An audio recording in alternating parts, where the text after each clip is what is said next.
This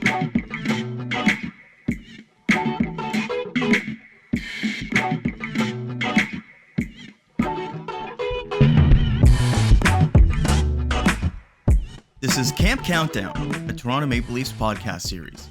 I'm your host, Kyle Cushman, and on today's show, we have what you might call a banger of an episode. We're talking Fraser Minten, one of the Maple Leafs' top prospects coming into training camp looking to earn an NHL gig. He earned that gig at the start of last season, getting 4 games to commence the season before returning to the WHL and playing briefly with the Kamloops Blazers as the team's captain, being traded to the Saskatoon Blades, and then also being named captain for Canada at the World Juniors.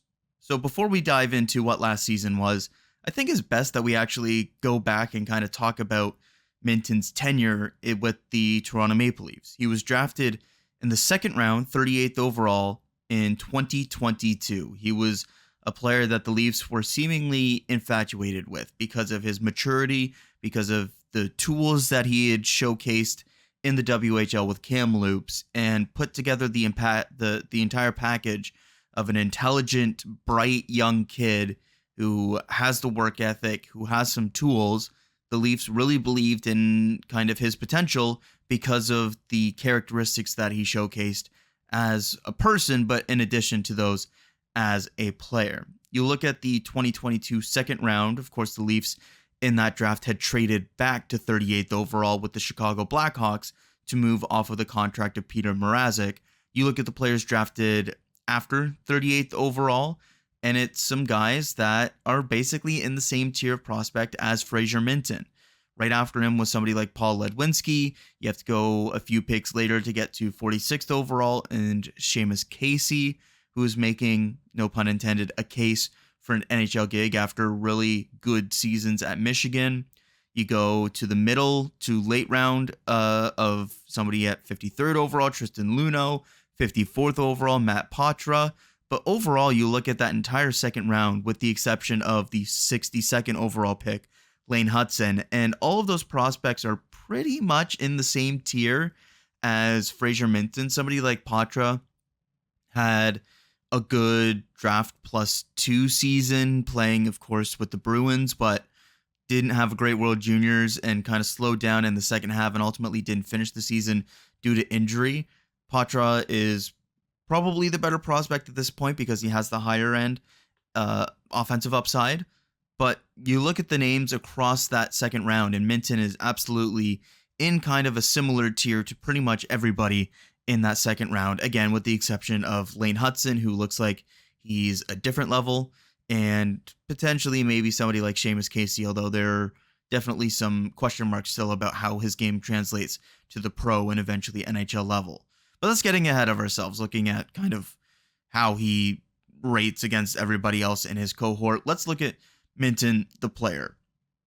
His draft year, he scored 20 goals, 55 points in 67 games on a pretty good Kamloops team. He played basically bottom 6 minutes that year, and as is the case with a lot of Leafs prospects, had a really good playoffs. 6 goals, 16 points in 17 games. That got him that top 40 draft slot with the Maple Leafs. He returns to Kamloops the next year. He's wearing an A on his chest, and after the team kind of loads up at the trade deadline, he still finds himself in that kind of second tier role behind the guys like Logan Stankoven and the like on that Kamloops team that hosted the Memorial Cup that season. Scored 31 goals and 67 points in 57 games, a significant jump in terms of that kind of goal output, offensive production, put up similar numbers in terms of his 5-on-5 goal metrics, but was banged up at the end of the season. And he came back in the playoff lineup, played through a bit of an injury, and only had 2 goals, 4 points in 10 games in that playoff run.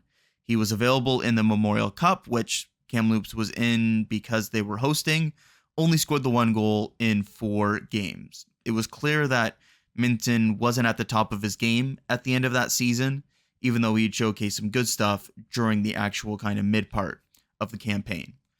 So going into last year's training camp, to be quite frank, he wasn't anywhere near my radar for an NHL roster spot. There were a lot of people to try and beat out to land on the roster, just given the way that his season ended. It felt just much more likely that go back to the WHL, play a massive role with Kamloops until they trade you, and then play a massive role on somebody else's team, kind of make that case for a depth role with the World Junior team, all of those factors. Instead, playing alongside guys like Easton Cowan and the like really show well in the Leafs training camp. Not necessarily the same way that Cowan did, with kind of the flashes of offensive potential and kind of the motor that he showcased. With Minten, it was more the maturity of his game. He just looked like an NHL caliber player on the ice, the way that he was playing in defensive situations, the way that he was playing on the penalty kill, the way that he was chipping in some offense as well. It just felt like he was an NHL caliber player. And because of that, the Leafs decided to reward him with 4 games at the start of the season.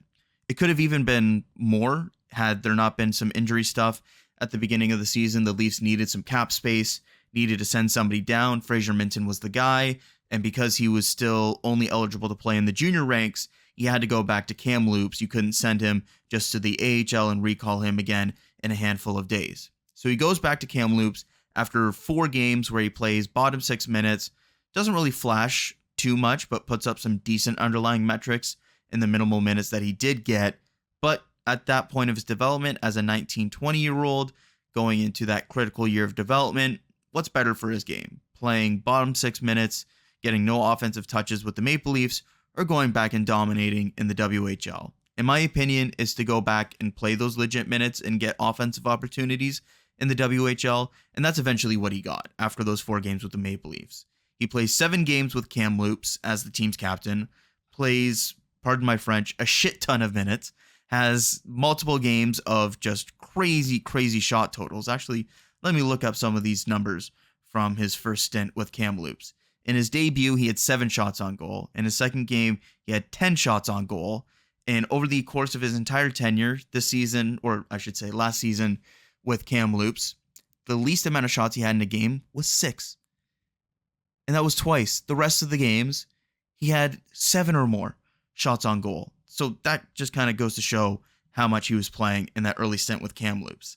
Rather than keep him for half the season and trade him at the trade deadline, Kamloops, who was very much a rebuilding team after going all in that Memorial Cup year, decided to trade Minten after, as I mentioned, just those 7 games. Saskatoon was the team that ended up acquiring him, so he goes into a team that had a lot of offense, especially at forward, but we're looking for kind of that stabilizing presence down the middle to anchor that kind of shutdown line, and they got that in Fraser Minten. That Blades team had a lot of offense, as I just mentioned. They got an NHL prospect back in Alexander Suzdalev from the Washington Capitals, but had already had players like Trevor Wong in the fold, one of the best pure playmakers in the WHL. They had a Leafs prospect, Brandon Lisowski, who people are familiar with if you've watched the prospect space with the Maple Leafs. They also had one of the most fun prospects in all of hockey in Igor Sidorov, who was one of the just absolutely outrageous skill scoring threats across the entire CHL last year. I'm fascinated to see what he does in the AHL this upcoming season.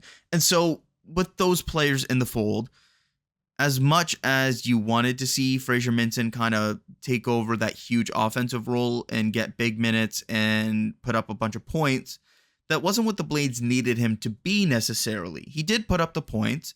He still scored 19 goals and 38 points in 36 games total with Saskatoon, which was a little bit of a step down from his production the year prior. But again, it's about diving into the details. He was playing big minutes, shutdown minutes with that Saskatoon team. He was winning 59% of his draws. And the key for me is that even though Fraser Minten's production either stabilized or dropped a little bit, the key for me is what he did on the power play those 2 seasons. In his last year with Kamloops, he scored almost half of his points on the man advantage. 48% of his production came on the power play.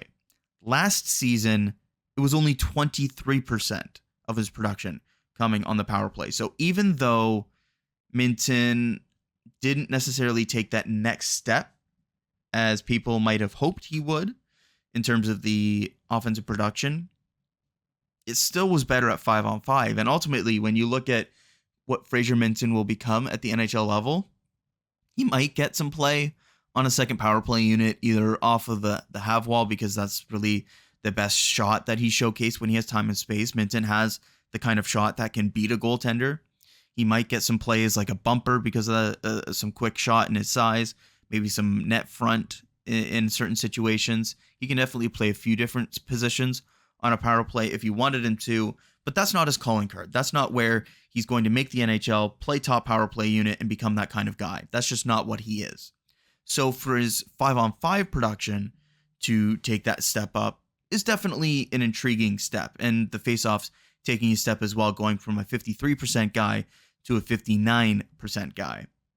One of the things that I really like looking at Minten's profile is the underlying metrics. And we don't have a lot available at the junior level, but we do have some things available from people like Mitch Brown, who do some tracking, but also from a source like Puck Preps, who make some of the Instat data available. And looking at some of the metrics for Fraser Minten, it was elite. Things like being in the 100th percentile in winning puck battles, the 98th percentile in Corsi, 83rd percentile in net expected goals, being strong, carrying and passing the puck in terms of entering the zone as well. There's a lot of elements to Fraser Minten's game that kind of go underrated because he doesn't put up the big point totals. And part of that comes back to how he was used at the World Juniors. I mentioned it earlier, being named captain of Team Canada at the World Juniors, had 1 goal, 3 points in 5 games, primarily playing a bit unexpectedly as a winger in the top 6. I was expecting him to be a bottom 6 center and get some big defensive minutes.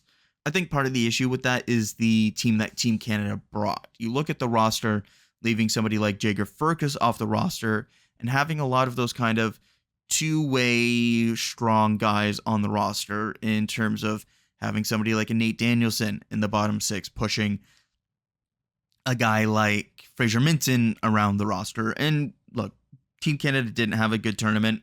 Fraser Minten, in my opinion, was playing a role that he probably shouldn't have been given the talent that was on Team Canada's roster. And so the result of that was an early exit for Team Canada and a lot of people kind of discrediting what Fraser Minten was as a prospect. But for me, the key thing is that he went into his first tournament with Team Canada and was named captain. Now, part of that is because he was playing in WHL playoffs and wasn't available to play for certain Team Canadas at younger ages. Some of his age group, some of those tournaments were canceled due to COVID in 2020, 2021, just kind of given his age and where those kind of lined up. So it was his first opportunity to play with Team Canada, and being named captain is a massive step. The previous 4 captains for Team Canada were all top 5 picks, not even just first rounders, top 5 picks. Really impressive stuff for Minten to make that impression on the Hockey Canada staff to be named team captain. And it goes back to what made him a Leafs draft pick in the first place. The fact that the Leafs were infatuated with kind of his work ethic, intelligence, and some of the tools that he showcased to make him that top 40 draft pick when a lot of people were expecting him to be more of that third round type of player. So going into this season for Fraser Minten, he's not eligible, or I shouldn't say that. He is eligible to play junior hockey, but it would be an overage season. There's no way that he's going back to the WHL. He's playing AHL hockey this year, if not in the NHL. Looking at the Leafs roster, I just don't really see a way for him to play his way onto the roster this year because the team isn't forced into that NHL or WHL decision like they were last year. Last year, if Fraser Minten is eligible to play in the AHL, he's probably starting the year in the American League, and they're figuring out the cap stuff in different ways. Because he's eligible to play with the Toronto Marlies this year, and they can recall him if they want after a week or two, or even after a day if they really wanted to. I think it would be a pretty big surprise to see Minten force his way onto this roster just because of how many other bodies there are, and they're not forced to make an NHL or not decision with Minten. As I said, they can send him down, and if other options aren't working, or if Minten has a great start to the season, they can bring him up to the NHL roster and keep him there after a couple of weeks. That wasn't an option last year. If you send a player back down to junior, they're in junior for the rest of the season unless they're recalled on an emergency exception. But when that emergency is done, they have to go back to the WHL team. As I said, not the case this upcoming season.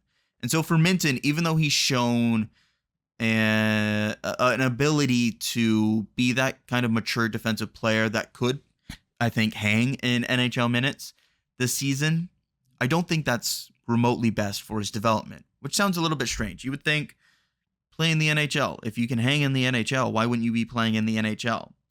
Minten's case is backwards from what a lot of other NHL prospects at his age are. Most players knocking on the door of the NHL at 19, 20 years old are the offensive types, the types that are going to flash offensively, the types that are going to need power play minutes, the type that are going to play top 9, top 6, get those offensive opportunities. That's not Minten's game. His game, and the reason he's knocking on the door of the NHL, is because of the maturity, the defensive game, the work ethic, the ability to be a strong defensive presence at such a young age. There aren't a lot of prospects that are making the NHL at 19 years old because they've shown a mature defensive game. My worry is that if he makes the NHL roster and stays on the NHL roster because of that, he almost gets shoehorned or molded into that kind of player. He doesn't have the opportunity to get offensive touches, at least with the regularity that you would hope for a 20-year-old. He doesn't have the opportunity to get legitimate power play minutes and continue developing offensive confidence at the professional ranks.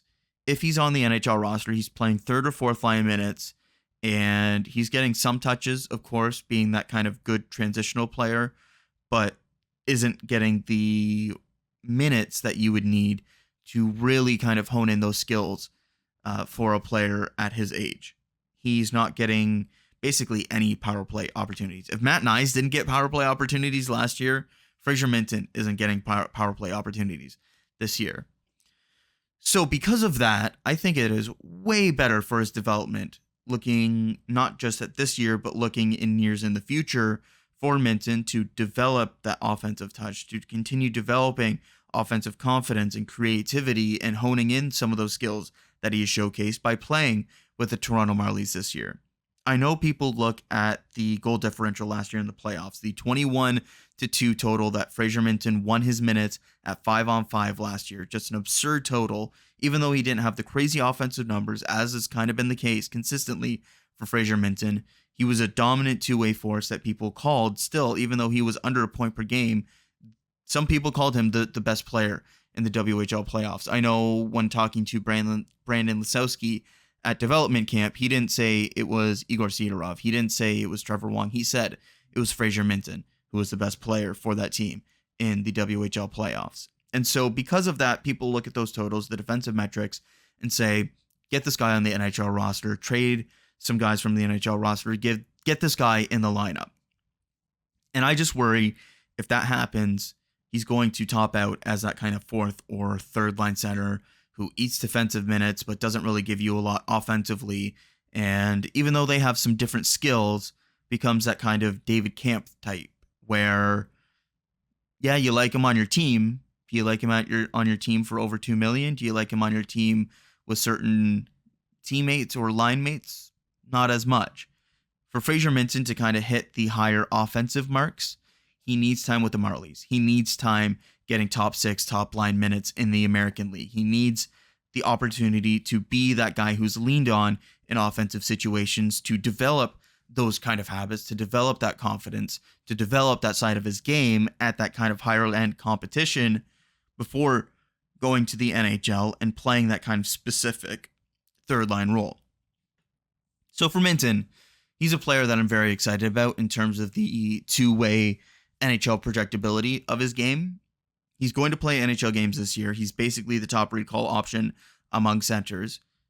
I think he's going to play in that 10 to 20 game range, but ultimately, I think it is best for his game and his development to play majority of the season with the Toronto Marlies. I don't want to see Minten get shoehorned into that only defensive role and basically become a glorified third liner that might get some third line minutes because of the shorthanded or defensive minutes that he gets. I want to see him develop his offensive game because he's showcased an ability to carry the puck in transition, because he's showcased an ability to beat goaltenders clean with his shot when he has time and space. If he can get that shot away quicker, if he can get it through traffic, if he can do certain things with his shot and develop that at a level where he gets more opportunities to do it with that shot, could he showcase 15, 20 goal upside? I would like to think so. He's not going to become that type of player if he's playing in the NHL right away, at least in my opinion. I don't think he'll get the minutes or the opportunities to develop that side of his game consistently enough. So going into this training camp, I'm fascinated to see what we see for Fraser Minten. I could see them starting him off camp with NHL players. I would like to see him kind of develop some of the chemistry right away with some of those American League guys that he's going to be playing with, I think, for most of the season. Somebody like a Nick Abruzzese type, who is that intelligent offensive player that might be able to help Minten kind of almost mutually help each other, where Minten is more the intelligent defensive player, Abruzzese more the intelligent offensive player. I think there's an intriguing mix if you get those two kind of guys together. Nikita Grabankin, I liked some of what we saw over the weekend with Minten and Grabankin on a line together in that first rookie game in Montreal. That could be a line altogether. You also look at some different options, like an Alex Steeves type that kind of mixes in similarly with the hard skill of Minten. You also could potentially see him start off with a more veteran presence like Logan Shaw that helps him come into the league, or a more offensive presence like Alex Nylander. The great thing about Fraser Minten at this point with his skill sets is that you could pitch me him playing with basically anybody on that Marlies roster, and I'd be like, yeah, that makes sense. That could work. And that goes to show Minten's maturity and defensive game. There aren't a lot of guys that are coming straight from the junior ranks, stepping into the NHL or American League that you can lean on in defensive situations. And I believe Minten is that type of player. If we see him on the NHL roster, I'm not going to be too disappointed, because it'll mean that he's again forced his way onto an NHL roster, and doing that in back-to-back camps is extremely impressive. I just worry, going back to my main point, that if he gets bottom 6 minutes with the Maple Leafs, it might stunt some of the offensive growth, because at 20 years old, this is a guy that needs minutes, needs offensive touches. I just worry if he's playing on the NHL roster, he might just not get those as consistently as he needs. So let's dive more into Fraser Minten's game with one of my great friends in this space, Nick Richard. And just a quick little tidbit before we get to kind of this next stage. Back a couple years ago now, going into my final year of university, I wasn't really doing kind of anything in the Leafs space other than just kind of clipping some stuff and posting on Twitter. I'd done some writing previously, had become a little bit disillusioned with it just because of where I was writing and kind of losing interest in kind of what they were putting out. And basically was at the point going into my last year of university where I was focused on kind of the broadcast side of things. The writing stuff was behind me, and I really had no clue how my year was going to go.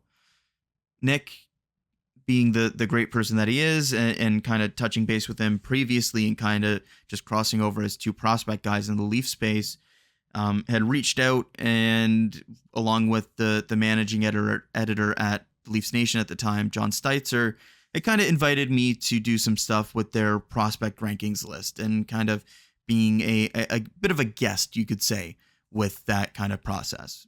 And eventually that discussion went from being a guest on that process to writing for the Leafs Nation instead, and just kind of joining their team and becoming a writer in that situation. My final year of university goes through, I do a lot of broadcast stuff, and it was fun, it was great, it was tiresome, but it was very rewarding. And getting that kind of passion back, in addition to the broadcasting stuff I was doing, with the writing stuff I was doing with the Leafs Nation again. At the end of kind of the writing I was doing previously at the previous site I was with was Editor and Leave. It had become boring. It had become monotonous. It had become something where seeing the other stuff that was on the site wasn't making me excited to write for the site. Anyways, so I get that opportunity with the Leafs Nation partially because of Nick and kind of rooting for me and liking the stuff that I put out and kind of combining to bring me into the Leafs Nation. Got me excited for writing again, got me doing it consistently in this space again, developed kind of and honed my skills writing in kind of a different way than I had written before. And one thing leads to another. At the end of the school year, I'm applying to writing gigs, and I eventually land a gig with the score that I'm still with today. And truthfully, I don't think I would have the job that I do today and wouldn't have the experiences that I have today if it isn't for people like John and especially Nick rooting for me, being in my corner and looking to bring me in that situation. What, 2-3 years ago now, whatever it is. So I'll be always grateful for Nick as a friend in the space, and is one of the best people in the space as just a genuine person, a nice guy, and also a pretty damn good writer and prospect analysis writer as well. So with that kind of little preamble, very excited to get to my conversation now with Nick, all about Fraser Minten, diving into his game, the pros of his game, some of the things that he needs to work on, and expectations for this upcoming season. Very excited to welcome on Nick Richard now to talk all about Fraser Minten. Nick, thanks for taking the time today. Thanks for having me on, man. I'm excited to be here. Yeah, I'm excited for this one as well. This is one that I've been looking forward to for a little while. So I think it's best to kind of start off with a bit of a quick intro on Fraser Minten, the player. Kind of when you see Fraser Minten hop over the boards, what kind of shift are you expecting? What can people expect when they see Fraser Minten hit the ice? Well, I think that's the thing with Minton is there isn't necessarily anything that really jumps off the screen at you immediately when you watch him, but it's just a really well refined, mature style of play. And that's what I think gives him such a high NHL floor. Maybe not the most dynamic offensive threat, but more often than not, he's making smart decisions with the puck, supporting teammates well in all three zones, and just consistently making plays that, lead to sustained possession for his team. He's never really going to cheat you for defensive effort. He'll mix it up physically. Just he's not going to be the guy that really puts the team on his back offensively and leads the charge that way. The prospect showdown wrapped up over the weekend. Obviously, was a big weekend for the Leafs prospects, getting a couple wins out Yeah. in Montreal, and of course, Fraser Minten was a big part of that as the top line center for the most part throughout both games until he was banged up in that third period and didn't finish off the 2-game set. But I was kind of in and out over the weekend. I saw bits and pieces of the 2 games. So from someone that watched a little bit more of it, what did you make of Minten's performance over the weekend? I thought he was the best Leaf on the ice in the first game of the prospect showdown. It really looked kind of a cut above a lot of the other players on the ice. And I think something that sticks out with Minten, and it's becoming more apparent as you see him at this level, and the brief audition in the NHL last year, he strikes me as the type of player who his game is almost going to translate better to the pro level than it does in the junior ranks, if that makes any sense. He's just such an intelligent player who I think thrives in structure. And, as well as I do, there isn't necessarily a ton of structure in junior hockey all the time. But I thought that he was making plays in all three zones. He was supporting play really well in his own end and kind of just sort of leading in transition from there. And I thought the line of Cowan, Minten, and Grabenkin was clearly the best trio on the ice, at least in that first game. Things were a little quieter in the second game. He still had a number of good plays in all three zones, really. It's about just kind of winning those battles along the wall and getting the puck in the middle ice. And he's so consistent in that regard, just making smart decisions and constantly being in the right place to support his teammates. Yeah, I think the big play for me over the weekend that I saw was the Cowan overtime turnover and Yeah. Minten's recovery for that. And that kind of encapsulates both players' game at this point, the pros and cons of a little bit of both there. But that Minten recovery there to track down Lane Hudson and not even like allow like any kind of shot or chance was extremely, extremely impressive. And Looks like he's most added a step, eh? yeah, no, totally. And so most players at kind of this 19, 20, 21-year-old age, when they're looking to make the NHL, need to improve that puck management like Cowan did in that circumstance, or improve certain things defensively. Whereas Minten, that isn't really the case. He's that intelligent defensive player. That's why he made the NHL out of camp last year, was the defensive game, the maturity of his game.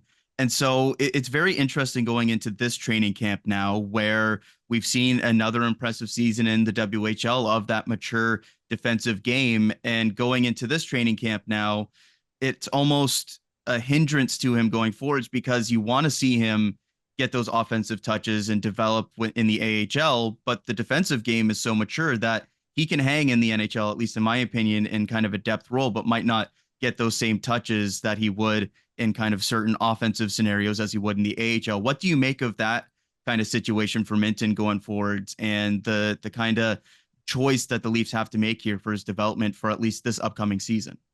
It's a bit of an interesting conundrum, right? Because he's the opposite of a lot of young prospects who are high picks, where it's often the defensive game and off puck game that has to catch up to the offensive skill. And I think it's the other way around with Minten, where I think you could honestly throw him into the Leafs lineup right now in a checking center role, and he would, he'd be just fine. It's that question of what's best for his development. And those offensive opportunities aren't going to come for him in the NHL immediately, especially if he's playing a third or fourth line center role.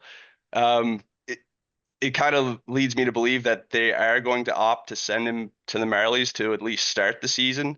But I guess no one expected him to crack the Leafs roster at a camp last year either. So we'll have to wait and see on that. But I'm with you. I think that getting some of those touches and more offensive minutes at the American Hockey League level is only going to further his development and kind of get him closer to that third line center projection and further away from that fourth line center projection. But again, I think he's a player that, if coaches are always going to trust this guy just because of the nature of the way he plays the game.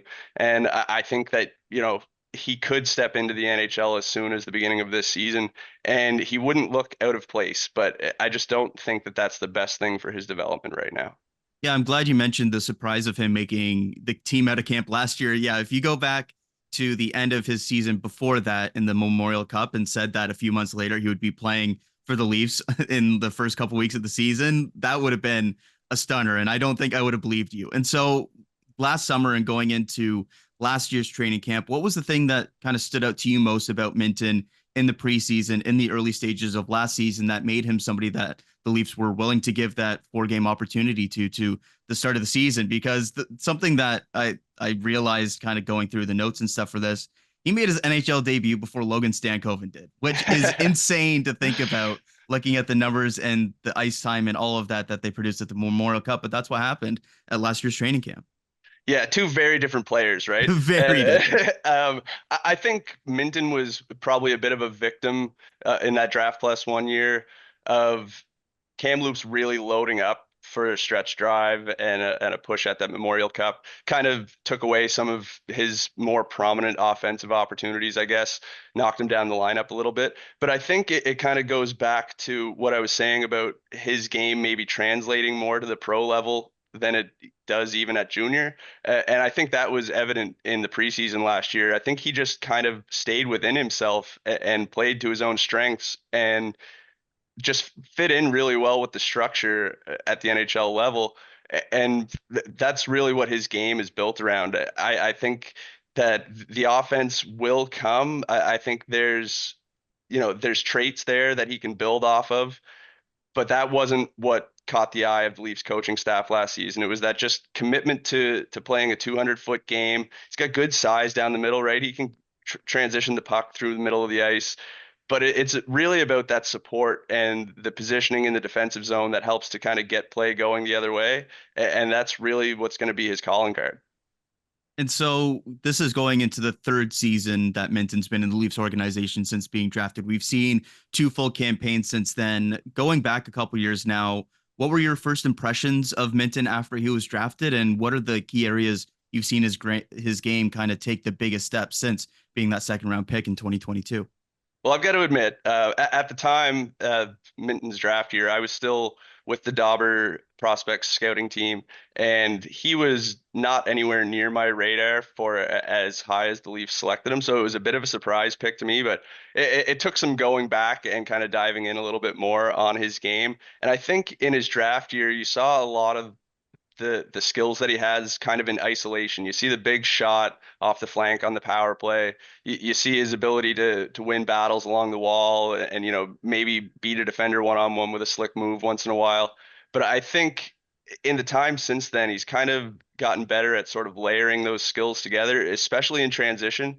I think he's done a better job of identifying options, identifying space, kind of dishing the puck and keeping his feet moving to open himself up for a return pass, things like that.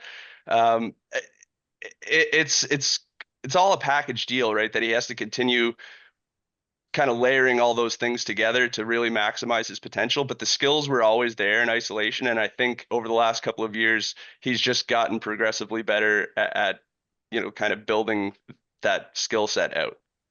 Yeah, and so we look at last season, and of course, starts the year in the NHL, has that brief tenure where he's the captain with Kamloops Blazers, and then eventually ends up with Saskatoon, where he spends the rest of the season. And I think most people kind of look at the way that either certain scouts or just kind of the organization, more importantly, talk about Minten and kind of the high regard that they have him in. And then they look at a stat line, and as a draft plus two Mhm. WHLer, 38 points in 36 regular season games, and in the playoffs, 14 points in 16 games. But I think that really diminishes kind of the impact that he had on that Saskatoon team. Like you look at I when I tracked this, I couldn't believe it when I went through the box scores. He won his 5-on-5 minutes in the playoffs 21-2. Like it was Wow. legitimately it was so impressive that I had to count it twice to make sure I didn't screw it up at all. Like it's something where the if we had like the Corsi for the expected goals as like public metrics that were consistent across these junior leagues, I think people across the board would have more respect for Minton's game, but because of the fairly average production for a player of his kind of draft caliber and at his age last season, he kind of goes overlooked, or some people almost perceive him as overrated a little bit. What did you make of a season in Saskatoon last year and kind of the two-way dominance he had in the playoffs?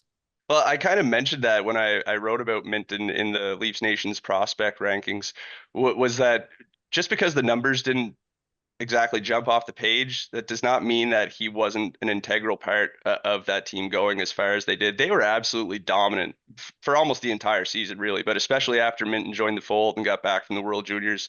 I think he had something like 22 points in the first like 14 games after the World Junior break, kind of slowed down from there, but it's just the overall nature of his game. He's just so reliable out there, and like just from the eye test, I knew that they were definitely winning a lot of the minutes when he was out there. But to hear the numbers that you track there, it really drives home the fact that he he can impact the game in all three zones. Yeah, maybe he's not leading the offensive charge, but he's a really strong complementary offensive piece on top of just being about as reliable as you could ask for down the middle at this stage of his career. And I think that that's only going to continue to grow.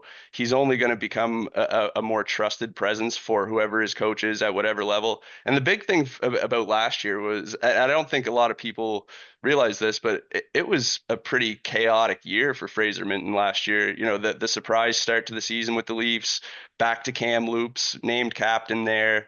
What did he play, like 7 or 8 games with the Yeah, seven Blazers games. before he was dealt away to Saskatoon? I think it was only another handful of games with the Blades before he was off to Sweden to represent Canada at the World Juniors, then back to Saskatoon. So like heading into this year, one way or the other, home base is going to be in Toronto for Fraser Minten, and I think a little bit of added stability is just going to help him kind of settle in.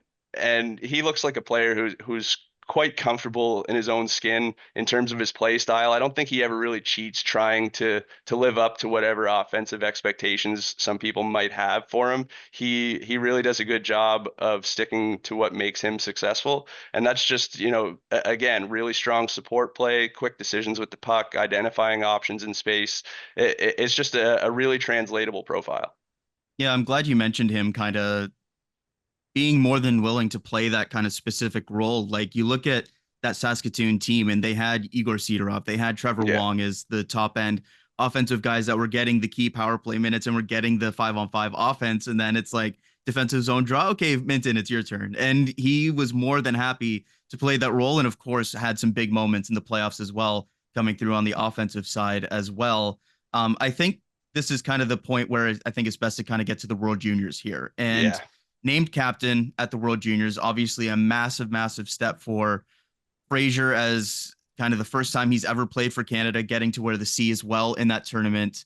Um, and was kind of used in this kind of weird top six Yeah. wing role, got like kind of top power play minutes, usage that I wasn't expecting, kind of given the offensive talent that Canada both had on the roster and also left at home when you look at players like Jagger Furcus that weren't on the roster. What were your thoughts on his usage at the World Juniors and kind of how that's impacted people's perception of the player as well? I think it definitely didn't help the perception of what his overall ceiling might be moving forward. But I was, I don't know about you, but I was extremely frustrated, I think, watching how he was used in I the think World that's fair to Juniors. say, yeah. He was entirely miscast, in my opinion. Again, the calling card of Minton's game is just his overall reliability, defensive presence, the ability to use his size to kind of win battles and box guys out and support things like that, transition the puck up the ice through the middle. And rather than deploying him that way, he was lined up as a winger in a top six offensive role. And I just thought he never really looked comfortable, never really seemed to find his footing. And, you know, that's got to weigh on him moving forward. Obviously, that was his only crack at the World Juniors, and it definitely didn't go the way that anyone on that Canadian team would have liked. But I still thought that he kind of acquitted himself well. I thought he probably deserved a little bit more on the score sheet than he ended up with in that tournament. But again, yeah, just entirely miscast. And I would have liked to see him deployed in a role that would have better accentuated his strengths. Yeah, just looking back at that quarterfinal and kind of the lineup there, Minton was playing first line left wing with Macklin Celebrini and Jordan Dumais.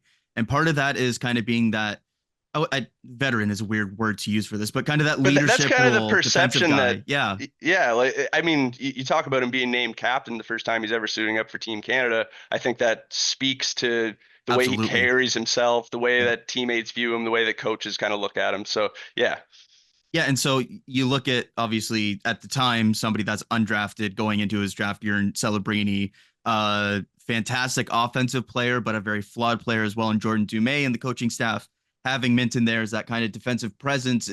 You can see the thought process there, but as you mentioned, in kind of how it ended up playing out, you look at some guys like again going back to a Furcus who had an unbelievable season in the WHL and ultimately the issues for Team Canada, and they could have used a bit more of that offensive boost. And if you mix around where Minton is used and you look at how he was used in the WHL playoffs and how good that Saskatoon team was, and you kind of see where some things maybe went wrong for Team Canada. And one of the impressive things that I look at for Minton, talking about him getting that captaincy, the previous 4 years of Team Canada captains at the World Juniors were all top five picks. Shane Wright, Mason McTavish, Bowen Byram, Barrett Hayton. You have to go back to 2019 for the last time that a non-top five pick had been captain for Team Canada. Extremely impressive stuff for Minton that, as you said, speaks to how highly so many people, not just in the Leafs organization, but Hockey Canada as well, seemingly wherever he goes, like even in Saskatoon, he played there for like 2 months and was already yeah. wearing an A on his jersey. Like it's impressive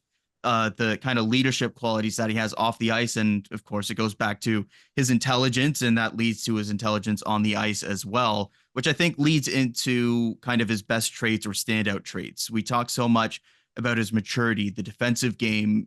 What do you consider Minton's kind of best or standout trait? For me, it kind of goes to the intelligence in the defensive game, but what is it for you? I would agree with that. I think that's where everything kind of stems from him. It's solid positioning, good support, good active stick, kind of boxing out opposing support players as well to make sure that he's kind of the one on the perimeter of whatever battle is happening. So he's in a good position to come away with that puck, make a play there. And I think he actually generated a lot of his offense in transition last year, which that was kind of a positive development. I think again, just kind of layering those skills together, just keeping the feet moving and having the vision to identify open space, not only for his teammates, but for himself, and just continuing to kind of make smart decisions with the puck to sustain long possessions for his team. And it just, it makes it so much harder for the opposition to get anything going whenever he's out there. And when they don't have the puck, he hustles as hard as anybody. He's got that long reach. He'll use the body to get inside. Yeah, just a really solid, refined, mature style of play. Again, it's kind of almost feels like an oxymoron to say that there's anything that stands out about his game just because his That's a overall great play point. style is just kind of understated, but it's effective. And so, on the flip side of that, at this point of his development, what do you see as the area that he needs to still improve on the most to kind of reach that NHL upside of kind of that elite defensive third line center or somebody that could even push higher into the lineup if he kind of hits a bit more on that offensive potential? Well, I think he's already tracking to be a high caliber defensive center at the NHL level. The real question is how much offense is going to come along with that, and that's kind of going to dictate his overall ceiling, I think. Again, like I said, created a lot of offense in transition last year, a lot on the power play going back to his draft year, right? That wicked shot off the flank. I don't think that that part of the game is as translatable to the NHL level. I think he's going to have to do better at, kind of capitalizing on those cycle chances, using his body to free up space in front of the net, things like that. But he does have the vision to make plays, cross seam passes through traffic, things like that. It's going to be about kind of getting better at feeling the space and those open pockets in the offensive zone, timing those things up to get into positions where he can use his shot a little bit more, because I do believe that he can beat goaltenders cleanly with that release. But yeah, it all centers around his reliability and defensive game, and how he continues to progress offensively is what's going to dictate his ultimate ceiling. Yeah, and so looking at this upcoming season, what are your expectations for Minten in this first pro season? We talked about a lot of what he's done the past couple of years. He's now eligible to play that pro game for the entire season. It's not the case where it was last year, where it was either send him back to junior or give him a few games at the NHL level, like the conversation we're having with Easton Cowan right now. That's not the case. He can start with the Marlies. He can come up to the Maple Leafs roster 3 days into the season if they need him to. It's not the kind of one or the other situation that it was last year this time. And so going into this training camp and ultimately this upcoming season for Minten and what will be his first full pro season, what are your expectations for him, regardless of kind of the level that he plays at? I think you're just going to continue to see Minten playing his game and being himself, really. I expect him to have another strong showing in training camp. Just another kind of round of him making it difficult for them to send him away from the main roster. But the best place for him to start, I believe, is the American League. But that doesn't rule out, like you said, a call up at some point during the season. I think there's an obvious lack of center depth in the Leafs organization right now. He should be playing top 6 minutes with the Marlies to begin the year, which will kind of, give him more opportunities to continue rounding out that offensive game while just getting more reps against pro level competition, right? Like 4 games in the NHL last year is a pretty small sample size. Hard to take too much out of it, but the Leafs did control, I believe, 56, 57% of the expected goals in the time that he was on the ice in those 4 games. So it's just going to be kind of building off of that and continuing to show that he can be that reliable presence at the pro level with the Marlies. And if he continues to do that and chip in a bit of offense, I don't think a call up is out of the question by any means. Yeah, you talk about that center depth. And of course, there's a couple guys on the NHL roster that are projected as wingers that can shift to the middle, but the Marlies projected center core, Logan Shaw, who's not on an NHL contract. Then you have Minten, and then it's guys like Jacob Quillen, Cedric Perret, who's new to the organization. Like, not a lot of kind of top end center recall options. So, yeah, like you mentioned, if the center goes down, he's probably the guy that's getting the call in those situations. And so, probably going to start the season with the Marlies, probably going to spend most of the season with the Marlies. What would you consider that kind of successful season for Minten with the Marlies, looking more maybe at kind of the offensive production rather than kind of the two-way game? Because we know that's probably going to be an element that translates right away. Yeah, that's already there for him. I think that's obviously what gives him such a high Yeah. floor, and probably getting back to like the perception of maybe some people considering him overrated, seeing him ranked as the number 2 or 3 Leafs prospect, then looking at his stat line, right? But it's that NHL floor and that certainty that really gives him that kind of projection. Um, as far as offensive output in the American League this year, I think a 40-point season would be, a positive thing for him, a positive step in his development. Again, this is never going to be a guy who is leading the offensive charge. He's never going to be a dynamic, or at least not a consistently dynamic offensive threat. There are flashes of him being able to, beat guys one on one, dangle a goaltender, things like that. But I think if he could put up, 40 plus points in his rookie season in the American League, that would definitely be a positive step forward for him. Looking at the Marley, looking at the Marlies roster, is there anyone that you kind of want to see him play with out of the gate? Like you look at some guys like Nick Abruzzese, Alex Steves that have been on the roster for a while. Of course, you have Alex Nylander that's new there, Nikita Grabankin, who we saw some chemistry with over the weekend. Is there kind of anyone that kind of stands out to you on the projected Marlies roster that you'd like to see Minten get some run with? Well, I'm not necessarily convinced that he really needs to be insulated with a veteran presence at that level. I did like what I saw out of Grimbenkin and Minton as a duo in that first game of the prospect showcase. Um, I would like to see them kind of continuing to build on that chemistry as two guys who kind of project as viable options for this team in the next couple of years.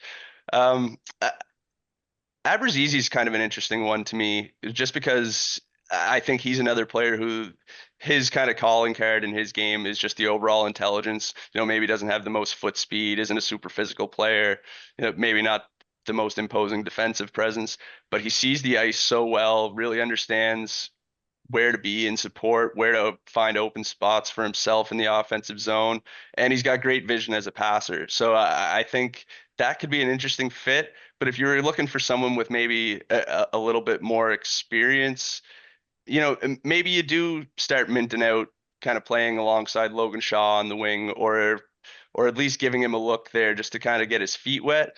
But yeah, I think Grabenkin is probably the most enticing option for me. Yeah, and seeing those two play together over this weekend definitely made the brain start to go and see, okay, a couple 6'2" guys, two guys that like to mix it up physically, have some offensive capabilities to their game, have shown an ability, at least in Grabankin's case, to earn the trust of a KHL team and get top 6 minutes. Minten, whose calling card is his two-way game, you can see some makings of a potential third line duo there Throw in a Roni couple years' Hervinen time. on the other There we wing there. go. You We're got some cooking. feistiness, and yeah.